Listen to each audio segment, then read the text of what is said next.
Hello, नमस्कार, आदाब, सत श्री अकाल और अस्सलाम वालेकुम। मैं हूं मोहम्मद अहमद काज़मी, लेकर आया हूं ख़ास एपिसोड। आपका खैर मक़दम, वेलकम और स्वागत है। मौजूदा जंग में अमेरिका ने फ़िलिस्तीनियों के कत्लेआम में इजराइल की भरपूर मदद की है, लेकिन अब अमेरिका में बहुत खुलकर इस बात पर चर्चा होनी शुरू हो गई है कि इजराइल किसी भी तरह से अमेरिका को ईरान के खिलाफ जंग में धकेलना चाहता है। अमेरिका को इजराइल के जाल में नहीं फंसना चाहिए, यानी इजराइल अपने दुश्मन ईरान को अमेरिका के जरिए ख़त्म कराने की कोशिश कर रहा है। इस सिलसिले में हाल ही में 10 अप्रैल को अमेरिका के जाने माने इकोनॉमिस्ट और पॉलिसी एनालिस्ट जेफरी डेविड सेक्स ने एशिया सोसाइटी हांगकांग में एक तकरीर की है जो बहुत ही अहम है। जेफरी सेक्स कोलंबिया यूनिवर्सिटी में प्रोफेसर हैं, जहां वे पहले द अर्थ इंस्टीट्यूट के डायरेक्टर भी रह चुके हैं। उन्होंने खुलकर प्रेसिडेंट डोनाल्ड ट्रंप को मशवरा दिया है कि इजराइल की इस साजिश से होशियार रहें। 2001 से 2018 तक जेफरी सेक्स यूनाइटेड नेशन सेक्रेटरी जनरल के खास सलाहकार थे और पिछले सेक्रेटरी जनरल बान की मून के दौर में भी इसी ओहदे पर रहे थे। इस वीडियो में उनके साथ जो साहब नजर आ रहे हैं वो रॉनी चेन ची चुंग हैं, जो हांगकांग के बड़े ताजिर हैं। अगर आपने अभी तक media star world YouTube channel subscribe नहीं किया है तो सब्सक्राइब कर लें और घंटी दबाना ना भूलें, ताकि हमारी हर नई वीडियो का नोटिफिकेशन आप तक पहुंच सके। आइए देखते हैं अमेरिकी एक्सपर्ट जेफरी सेक्स को, जो इजराइल के असली चेहरे से पर्दा उठा रहे हैं। हम दुनिया के दीगर हिस्सों में शदीद नामनी और सही इक़दाम की कमी देख रहे हैं। मशरिक़ वस्ता में बदकिस्मती से और मेरे लिए मायूसी की बात है कि ये अमेरिका की तरफ से इसराइल के जरिए की जाने वाली तबाही की हिमायत को दुगना करना है, जिसे मैं नस्लकुशी समझता हूं, और मैं इसे इस इलाके में अमन के लिए मुकम्मल तौर पर तबाही की वजह मानता हूं। लेकिन मुझे नहीं लगता कि ट्रंप इसे बदलेंगे। अभी तो शुरुआती दिन हैं। उन्होंने एक बार मेरे नेतन्याहू को सॉप कोट यानी सो ऑफ अ बिच कहने के बारे में कुछ ट्वीट किया था और ट्रंप ने उसे पोस्ट कर दिया था, और फिर इसराइल में तकरीबन 3 दिनों तक सुर्खियां बनी रहीं कि उनका मतलब क्या था। लेकिन जाहिर है ज्यादा कुछ नहीं, क्योंकि पिछले दिनों में हम हर तरफ से नेतन्याहू की जंगों में वापस आ गए हैं। गजा में जंग, मगरिबी किनारे में जंग, लेबनान में जंग, सीरिया में जंग, यमन में जंग, और नेतन्याहू जो चाहते हैं वो ईरान के साथ जंग है, जो हकीकत में दुनिया को खत्म कर सकती है। मुझे नहीं लगता कि हम ईरान के साथ जंग करेंगे, लेकिन ट्रंप की तरफ से इस्राएली तबाही को रोका नहीं जा सकता, बल्कि ट्रंप की तरफ से बयानबाजी को फ़रोग़ दिया जा रहा है। तो ये मेरे लिए बहुत बड़ी मायूसी है। अमेरिका ने जितनी भी जंगें लड़ी हैं वो या तो नामकबूल रही हैं या फिर पोशीदा। ये काफी दिलचस्प है। अमेरिकियों ने हूसियों पर बमबारी करने के लिए नहीं कहा। उन्हें नहीं मालूम कि हूसी कौन हैं। उन्हें नहीं मालूम कि यमन कहाँ है। उन्हें कोई खबर नहीं है। और हेग्स ने द सिग्नल में भी यही कहा है। उन्होंने कहा कोई नहीं जानता कि हूसी कौन है। उन्होंने कहा हमें एक कहानी चाहिए। ये अमेरिका है। हमें पब्लिक रिलेशन ऑपरेशन की जरूरत है। हमें एक कहानी चाहिए। ये ईरान के बारे में है। ये जहाजरानी की आजादी के बारे में है। कोई नहीं जानता कि हूसी कौन है। वैसे मेरा एक नजरिया है जिसे मैं कायम करना चाहता हूं, वो ये है कि अमेरिका को किसी ऐसे मुल्क पर बमबारी नहीं करनी चाहिए जहां अगर कम से कम 50% अमेरिकी उस मुल्क के 2 शहरों के नाम नहीं बता सकते तो बुनियादी तौर पर तमाम अमरीकी जंगें खत्म हो जाएंगी, क्योंकि अमरीकियों को जोग्राफिया के बारे में बिल्कुल भी मालूमात नहीं है। तो अमन के लिए मेरा यही हल है।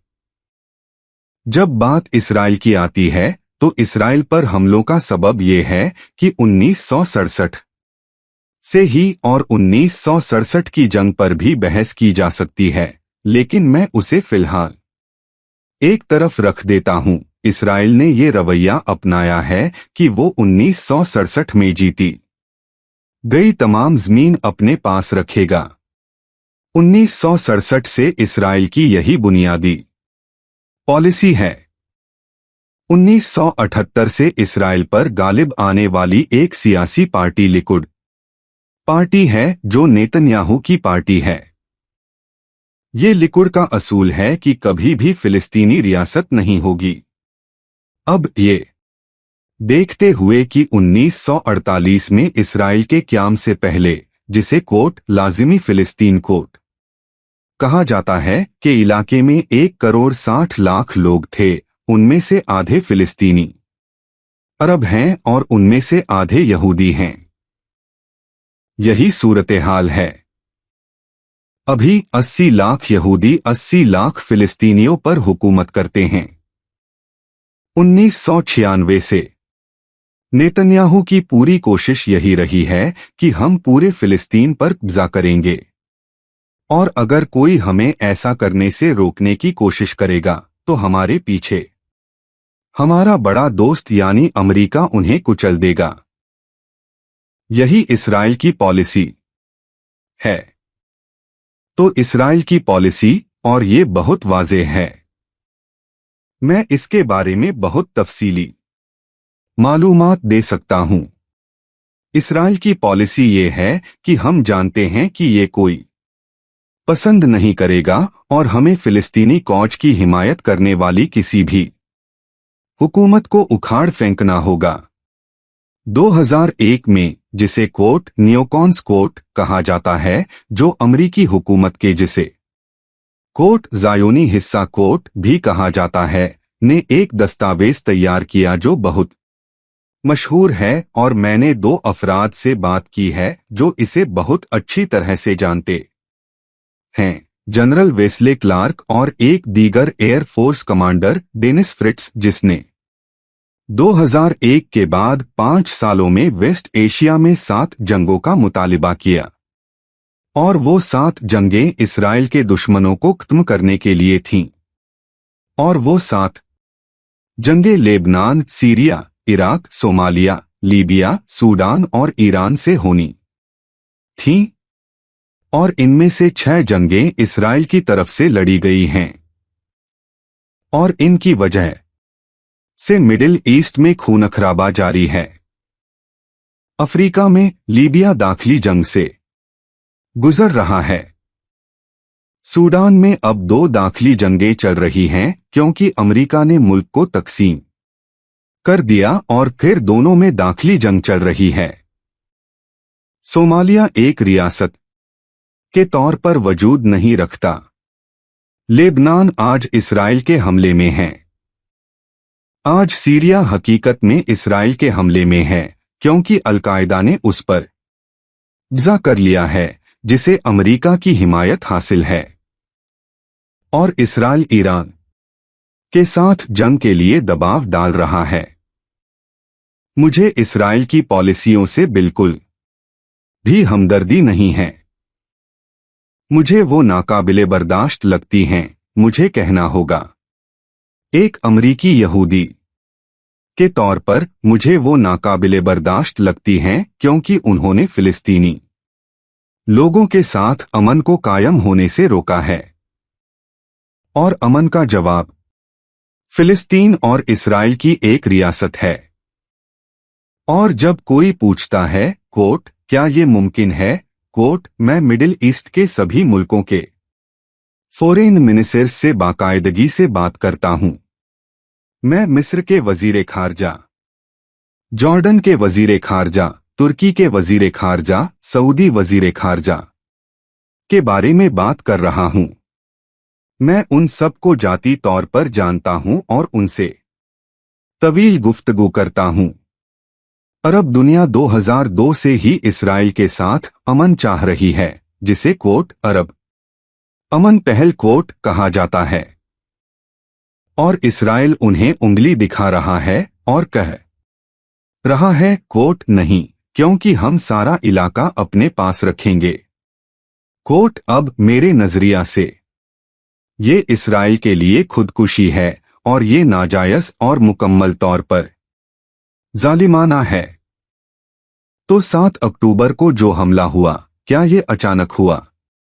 नहीं, 7 अक्टूबर को हमला इसराइल के 50 से ज्यादा सालों के जालिमाना कब्जे और फिलिस्तीन की एक रियासत को मुकम्मल तौर पर रद्द करने के बाद हुआ।